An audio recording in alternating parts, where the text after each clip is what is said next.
নমস্কার বন্ধুরা, সোমার রান্নাঘরে আপনাদের সবাইকে অনেক স্বাগত। আজকে আমি আরও একটা দুর্দান্ত স্বাদের চিচিঙ্গার রেসিপি আপনাদের সাথে শেয়ার করব।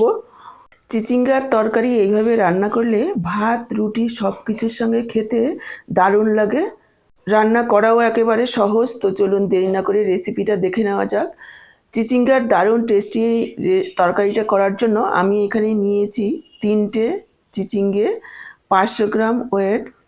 এবার চিচিঙ্গার উপরে যে পাতলা স্কিনটা রয়েছে সেটা দেখুন এইভাবে ছাড়িয়ে নিচ্ছি। খুব সহজেই পরিষ্কার হয়ে যাবে। আর চিচিঙ্গাগুলো কেনার সময় একটু কচি দেখে নেওয়ার চেষ্টা করবেন, কেননা কচি চিচিঙ্গাগুলো খেতে ভীষণই ভালো হয়।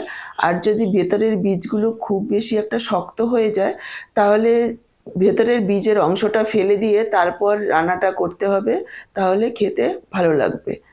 দর্শক বন্ধুরা, এখানে একটা কথা মনে করিয়ে দিচ্ছি, আমার আজকের রান্নাটা দেখে কেমন লাগলো কমেন্ট বক্সে জানাতে ভুলবেন না, কেননা আপনাদের একটা কমেন্টের মাধ্যমেই জানতে পারি যে আমার রান্না আপনাদের কেমন লাগে।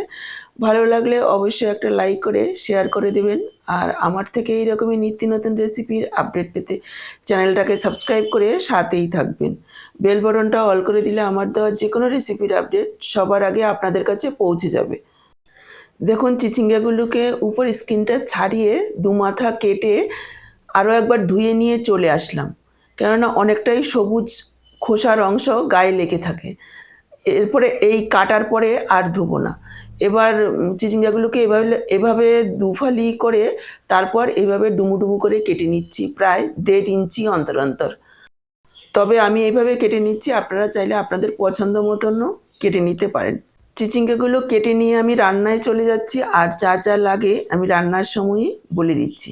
দেখুন গ্যাস অন করে কড়াই বসিয়ে দিয়েছি, দিয়ে দিলাম 2 টেবিল চামচ পরিমাণ সর্ষের তেল। এই রান্নাটা কিন্তু সর্ষের তেলেই ভালো লাগবে। আপনারা চাইলে আপনাদের পছন্দ অনুযায়ী যে কোনো রান্নার তেল দিয়েই করতে পারেন। সর্ষের তেল ভালোভাবে গরম করে নেবেন, তা না হলে সর্ষের তেলের যে একটা ঝাঁঝ আছে সেটা কাঁচা গন্ধ থেকে গেলে সেই ঝাঁঝের জন্য তরকারি খেতে ভালো লাগে না। তেল গরম হয়ে যাওয়ার পর দিয়ে দিলাম ছোট 1 চা চামচ কালো জিরে আর একটা শুকনো লঙ্কা, এভাবে ফাটিয়ে দিয়েছি। এবার কয়েক সেকেন্ডের জন্য একটু ভেজে নিলাম। যখন ফোড়নের সুন্দর একটা গন্ধ বের হয়েছে আমি এখানে যোগ করে দিলাম পেঁয়াজ কুচি। দর্শক বন্ধুরা, এখানে আমি পেঁয়াজ কুচি যোগ করেছি। আপনারা যারা পেঁয়াজ রসুন পছন্দ করেন না তারা পেঁয়াজ রসুনটাকে স্কিপ করে রান্নাটা করবেন, আপনাদের চিচিঙ্গার রান্নাও খেতে ভীষণই ভালোই হবে। এবার পেঁয়াজটাকে দেখুন লালচে করে ভেজে নিচ্ছি। খুব বেশি কড়া করে ভাজবো না, হালকা লালচে করেই পেঁয়াজগুলোকে ভেজে নিতে হবে। দেখুন পেঁয়াজটাকে হালকা লালচে করে ভেজে নিয়েছি, এই পর্যন্তই ভাজতে হবে, এর থেকে আর বেশি ভাজার প্রয়োজন নেই। এবার আমি যোগ করে দিলাম আদা, কাঁচা লঙ্কা আর রসুন একসঙ্গে থেতো করে নিয়েছি। 1/2 ইঞ্চি আদা, 4 কোয়া রসুন আর 2টো কাঁচা লঙ্কা একটু থেতো করে তারপর যোগ করে দিলাম। এবার কাঁচা গন্ধ যাওয়া পর্যন্ত ভেজে নিচ্ছি। আপনারা চাইলে মিক্সিতে একটু পেস্ট করেও দিতে পারেন, তবে থেতো করে দিলে সেটার টেস্টটা কিন্তু আলাদা হবে। দেখুন আদা রসুনটাকেও কাঁচা গন্ধ যাওয়া পর্যন্ত ভেজে নিয়েছি। এবার আমি যোগ করে দিলাম কেটে রাখা চিচিঙ্গাটাকেও প্রথমে একটু মিশিয়ে নেব, তা না হলে নিচের মশলাটা পুড়ে যেতে পারে। ভালোভাবে মিশিয়ে নেওয়ার পর এখানে আমি যোগ করে দিচ্ছি পরিমাণ মতো লবণ, 1/4 চামচ হলুদ গুঁড়ো, 1/2 চা চামচ ধনের গুঁড়ো, 1/2 চা চামচ জিরের গুঁড়ো, 1/2 চা চামচ পরিমাণ লাল লঙ্কার গুঁড়ো। ঝালটা আপনারা নিজেদের পরিমাণ বুঝে দেবেন। এখানে যেহেতু কাঁচা লঙ্কা যোগ করা হয়েছে সেজন্য লঙ্কার পরিমাণটা একটু কম করেই দিতে হবে। আর দিয়ে দিলাম 1 চা চামচ পরিমাণ কাশ্মীরি লাল লঙ্কার গুঁড়ো। এটা সম্পূর্ণই অপশনাল, আপনারা চাইলে নাও দিতে পারেন। এবার মশলাটাকে 1 মিনিট মতো একটু নাড়াচাড়া করে নেব। যেহেতু লবণ দেওয়া রয়েছে অল্প অল্প জল ছাড়বে চিচিঙ্গা, সেই জলেই মশলাটা 1 মিনিট মতন একটু ভেজে নেব। 1 মিনিট মতো একটু ভেজে নেওয়ার পর ঢেকে দিয়ে আরও 5-6 মিনিট রান্না করে নেব। এই সময় গ্যাসের ফ্লেমটাকে একেবারে মিডিয়াম লোতে রাখতে হবে আর মাঝে মাঝে ঢাকা তুলে নাড়াচাড়া করে দিতে হবে। চিচিঙ্গার থেকে যে জলটা বেরোবে তাতে করে চিচিঙ্গাগুলো কষানো বা ভাজা হয়ে যাবে, মশলাটাও তার সাথে কষানো হবে। এই সময় আমি একটা মশলা তৈরি করে নেব। দেখুন মিক্সচারের জারে নিয়ে নিচ্ছি 2 টেবিল চামচ পোস্ত, পোস্তটাকে আমি 30 মিনিট আগে জল দিয়ে ভিজিয়ে রেখেছি। এইভাবে একটু ভিজিয়ে রাখলে মিক্সিতে পেস্ট করতে গেলে পোস্তটা খুব সুন্দরভাবে পেস্ট হয়, আর তা না হলে খুব ভালো মিহি পেস্ট হতে চায় না।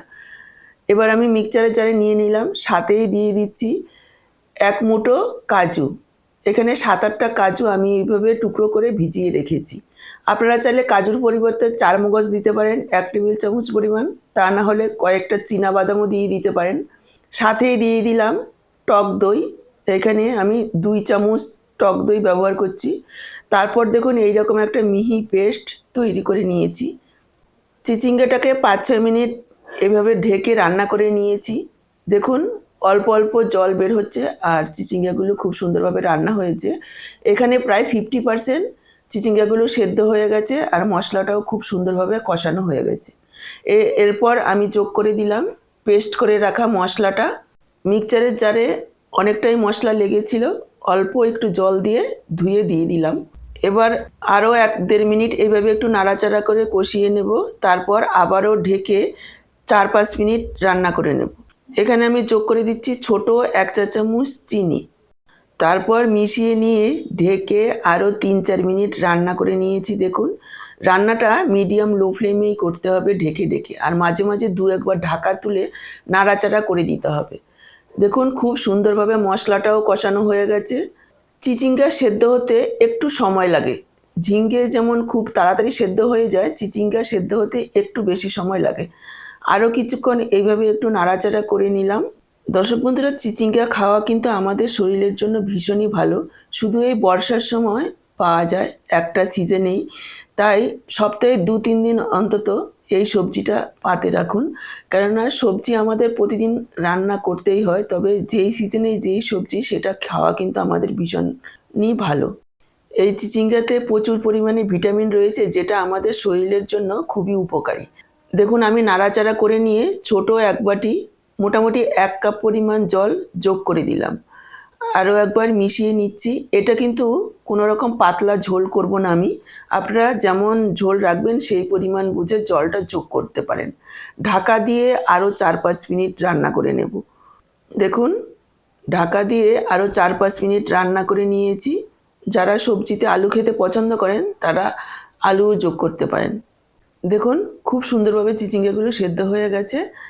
এর থেকে আর বেশি সেদ্ধ করবেন না। যে কোনো সবজি খুব বেশি গলিয়ে ফেললে সেই সবজির পুষ্টিগুণও নষ্ট হয়ে যায় আর স্বাদও নষ্ট হয়। এবার আমি যোগ করে দিচ্ছি অল্প একটু ধনেপাতা কুচি। আপনাদের কাছে ধনেপাতা না থাকলে এই সময় একটু গরম মশলার গুঁড়োও যোগ করতে পারেন, তবে দুটো অবশ্যই দেবেন না, যে কোনো একটা দিলেই খেতে ভালো লাগবে। আরও একবার মিশিয়ে নিয়ে গ্যাসটাকে অফ করে দেব আর ঢেকে রেখে দেব 5 মিনিট। 5 মিনিট পর সার্ভ করে দেখাচ্ছি। দেখুন 5 মিনিট পর ঢাকাটা তুলছি, দেখেই বুঝতে পারছেন কতটা লোভনীয় হয়েছে দেখতে, খেতেও অসম্ভব সুন্দর হয়। তাহলে আজকে এই পর্যন্ত, আবার হাজির হয়ে যাব এইরকমই দারুণ টেস্টি কোনো রেসিপির সাথে। পুরো ভিডিওটা দেখার জন্য অসংখ্য ধন্যবাদ।